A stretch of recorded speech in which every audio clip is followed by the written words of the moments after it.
আসসালামু আলাইকুম। দুইটির বেশি সন্তান নয়, একটি হলেই ভালো হয়।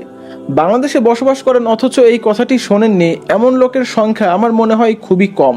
কিন্তু আপনি কি জানেন যে পৃথিবীতে বর্তমানে বেশ কিছু শক্তিধর দেশ, যে দেশগুলো এতদিন পর্যন্ত তাদের সাময়িক শক্তির জন্য পুরো পৃথিবীকে হুমকি দিয়ে আসতো, সেই দেশগুলো এখন আশঙ্কায় পড়ে গেছে জনসংখ্যাহীনতার। এবং এই দেশগুলোর জনসংখ্যা ধীরে ধীরে এতটাই কমা শুরু করেছে যে তারা আশঙ্কা করছেন যদি এইভাবে জনসংখ্যা কমতে থাকে তাহলে হয়তোবা খুব কম সময়ের মধ্যেই সেই দেশগুলো সাময়িক দিক থেকে শুরু করে আর্থিক, বাণিজ্যিক সব দিকেই তারা ধ্বংসের মুখোমুখি হবেন এবং এমন অবস্থা চলতে থাকলে খুব তাড়াতাড়ি কিয়ামত চলে আসবে। তো আমরা যে বাংলাদেশের মানুষেরা এই কথাটি মেনে আসছি যে দুটির বেশি সন্তান নয়, একটি হলে ভালো হয়, এই কথাটি কতটুকু সত্য, চলুন আজকের এই ভিডিওতে এই ব্যাপারে আলোচনা করা যাক। প্রথমে আমরা রাসূলুল্লাহ সাল্লাল্লাহু আলাইহি সাল্লাম হতে বর্ণিত দুটি হাদিস শুনবো এবং তারপরে এই ব্যাপারটি নিয়ে কথা বলবো।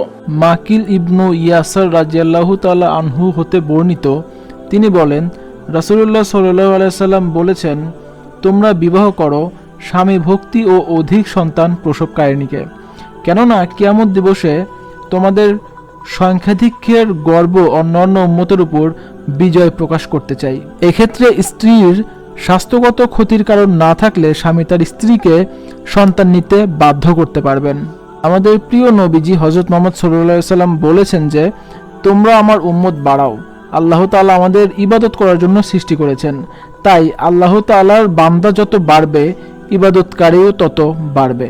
তো এই দুইটি হাদিসেই কিন্তু জনসংখ্যা বাড়ানোর কথা বলা হয়েছে, এখানে কোনোভাবেই জনসংখ্যা কমানোর কথা বলা হয়নি। কিন্তু আমাদের বাংলাদেশে ইউনিসেফ সহ বেশ কিছু সংস্থা তারা সবসময় একটি প্রবাদ বাণী বলে, দুটির বেশি সন্তান নয়, একটি হলেই ভালো হয়। এবং এর জন্য তারা কিন্তু আমাদের কিছু পদ্ধতিও শিখিয়ে দেয়, যেমন জন্ম নিয়ন্ত্রণ পিল, ডটেড সহ বেশ কিছু ইনজেকশনও। কিন্তু এই প্রত্যেকটি পদ্ধতি মানব দেহের জন্য খুবই ক্ষতিকর এবং দীর্ঘদিন এগুলো ব্যবহারের ফলে মানুষের মরণ ব্যাধি, অনেক রোগ ব্যাধিও হতে পারে।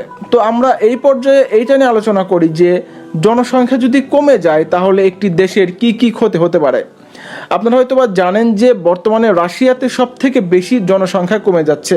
আমাদের বাংলাদেশের মতো রাশিয়াতেও এই প্রবাদটি চালু ছিল যে দুটির বেশি সন্তান নয়, একটি হলেই ভালো হয়। কিন্তু তারা এই প্রবাদটি মানতে গিয়ে বর্তমানে রাশিয়ার জনসংখ্যা প্রায় 16 কোটি এবং আশা করা যাচ্ছে যে সামনে কয়েক বছরের মধ্যে এটা 14 কোটিতে নেমে আসবে। রাশিয়ার মতো এত বড় একটি দেশের জনসংখ্যা যদি হয় মাত্র 14 কোটি, তাহলে সেখানে সামরিক ঘাঁটিতে কারা কাজ করবে, বাণিজ্যিক খাতে কারা কাজ করবে, আর উৎপাদন এবং রপ্তানি কাজেই বা কারা কাজ করবে। আর রাশিয়ান সরকার এই সমস্যার সমাধানের জন্য নতুন একটি মন্ত্রণালয় চালু করেছে, যেটির নাম দিয়েছে তারা যৌন মন্ত্রণালয়। এবং এই মন্ত্রণালয়ের যে মূল কাজটি সেটি হচ্ছে যে তারা সবসময় মানুষকে অধিক বাচ্চা নিতে উৎসাহিত করে এবং সেই সাথে তারা রাশিয়ার জনগণকে রাত 9টা থেকে রাত 2টা পর্যন্ত ইন্টারনেট লাইট সহ সমস্ত সেবা বন্ধ রাখার জন্য বিনীতভাবে অনুরোধ জানিয়েছেন। কারণ এর ফলে রাশিয়ার জনগণ তাদের সঙ্গীকে একটু বেশি সময় দিতে পারবে, যার ফলে রাশিয়ার জনসংখ্যা বাড়ার সম্ভাবনা অনেকটাই বেড়ে যাবে। সেই সঙ্গে রাশিয়ার সরকার বিবাহিত দম্পতিদের জন্য 30,000 টাকা পর্যন্ত হানিমুন প্যাকেজ ফ্রি করে দিয়েছে, যেন এর ফলে মানুষ বিয়ের প্রতি উৎসাহিত হয় এবং দেশের জনসংখ্যা ধীরে ধীরে বৃদ্ধি পায়। শুধু রাশিয়াই নয়, রাশিয়া ছাড়াও অনেক শক্তিধর দেশগুলোও জনসংখ্যাহীনতার আশঙ্কায় রয়েছে, যার মধ্যে রয়েছে জাপান, ইতালি, হাঙ্গেরি, সুইডেন সহ আরও অনেক এরকম দেশ। এবং এই প্রত্যেকটি দেশই নবদম্পতির জন্য বেশ কিছু সুবিধা রেখেছে, যার ফলে সেই দেশগুলোর জনসংখ্যা হয়তোবা ধীরে ধীরে বাড়তে পারে। তো আমরা বাংলাদেশিরা আজকাল যে পথে হেঁটে চলেছি যে দুটির বেশি সন্তান নয়, একটি হলেই ভালো হয়, এখন আমি যদি বলি যে যারা এই কথাটা বলছে এই কথাটার পিছনে লুকিয়ে আছে গভীর ষড়যন্ত্র, আপনি কি অবাক হবেন? অবাক হওয়ারই কথা। কারণ কি জানেন, বাংলাদেশ এমন একটি জায়গায় রয়েছে যে বাংলাদেশের প্রায় 3 পাশে রয়েছে ভারত। আর আপনি হয়তো বা এটি জানেন যে বাংলাদেশের যে সামরিক শক্তি সেটি অনেক স্ট্রং এবং সামরিক শক্তি সহ বাংলাদেশের যে জনগণ, এই জনগণের কাছে ভারতীয়রা চরমভাবে ভয় পায়।